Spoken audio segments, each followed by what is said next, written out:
สบายดีมนุษย์มื้อนี้เฮาได้ปลาน้ำคลองมาเนาะมนุษย์มื้อนี้เฮาได้ปลาน้ำคลองมาประมาณ4โล5นี่แหละปลาแขเฮาได้ปลาแขมาเฮาสิมาเฮ็ดเมนูต้มส้มแบบลาวๆบ้านๆเฮาเนาะพี่น้องประเภทวัตถุดิบหรือว่าเครื่องปรุงเบิ่งเอาตามคลิปเด้อพี่น้องเด้อบ่เข้าใจหยังจังแชทมาถามกันก็ได้จงตื่นมาหาเรื่องให้ภูมิใจในตัวเองให้ได้จักหนึ่งอย่างและเขาจะภูมิใจในตัวเองพอมื้อนั้นจะกลายเป็นมื้อที่พิเศษที่สุดของเฮาอย่าเอาตัวเองไปเปรียบเทียบกับไผเพราะเฮาแข่งกับตัวเฮาเองบ่ได้แข่งกับคนอื่นอดีตเฮาเคยจดจำว่าเฮาเป็นคนแบบใดมื้อนี้บ่แม่นแล้วเฮาจะเปลี่ยนเป็นคนใหม่ที่ดีกว่าเก่าสิ่งที่มันทรงพลังที่สุดที่ช่วยเฮาให้เปลี่ยนแปลงตัวเองได้นั่นคือคำเว้าที่เฮาลมกับตัวเองสั่งตัวเองใหม่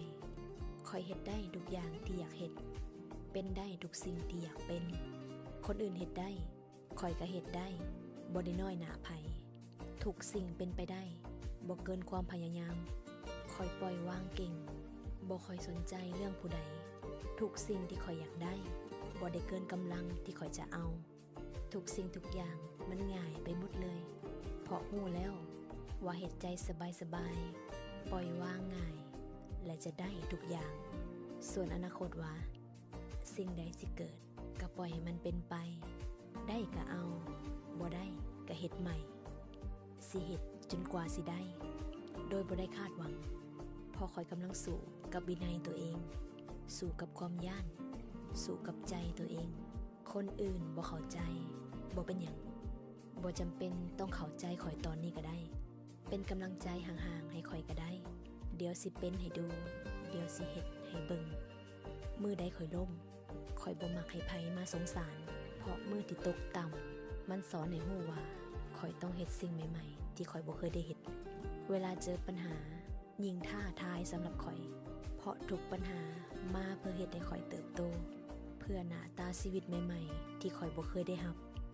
มักเฮ็ดสิ่งใหม่ๆเพราะข่อยตื่นเต้นกับผลลัพธ์ใหม่ๆอยู่เสมอจะล่มอีกจักครั้งก็ได้ตราบใดที่ยังบ่ตายมันคือความท้าทายเสมอต้นทุนชีวิตที่สูงที่สุดบ่แม่นการเกิดในครอบครัวที่ร่ำรวยแต่มันคือห่างกายจิตใจและศักยภาพที่ข่อยมีข่อยสิสร้างชีวิตอีกจักครั้งก็ได้สิผลิตเงินขึ้นมาเท่าใดก็ได้มันขึ้นกับใจข่อยอยากจะเอามันขึ้นกับว่าสิ่งนั้นมันคือเป้าหมายชีวิตหรือบ่ที่ข่อยอยากได้มันแท้ๆทุกอย่างบนเหนือความคาดหมายทุกสิ่งเป็นไปได้กล้ารับผิดชอบตัวเองกล้ารับผิดชอบครอบครัวกล้าเป็นเสาหลักข่อยจึงต้องเข้มแข็งก็มีบางมื้อที่อ่อนแอแต่เจ็บบ่ได้ตายบ่ได้ต้องลุกมาสู้เพื่ออนาคตตัวเองเพื่อคนที่อยู่ในชีวิตข่อยต้องช่วยตัวเองก่อนข่อยเข้มแข็งแล้วจึงช่วยผู้อื่นได้จึงเป็นต้นแบบให้ผู้อื่นได้เพราะฉะนั้นกำลังกายกำลังใจจึงสำคัญที่สุดในชีวิตเลือกคบคนเลือกป้อนสิ่งดีๆเข้าหาตัวเองอย่าปล่อยให้ชีวิตมีห้อยหัวทุกอย่างต้องดีที่สุดและเฮ็ดมื้อนี้ให้ดีถึงดีที่สุดเช่นกัน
อ้าวเดี๋ยวบาทนี่พร้อมเสิร์ฟเมนูเปลืองเขาอีกแล้วบาทนี่มนุษย์เอ้ย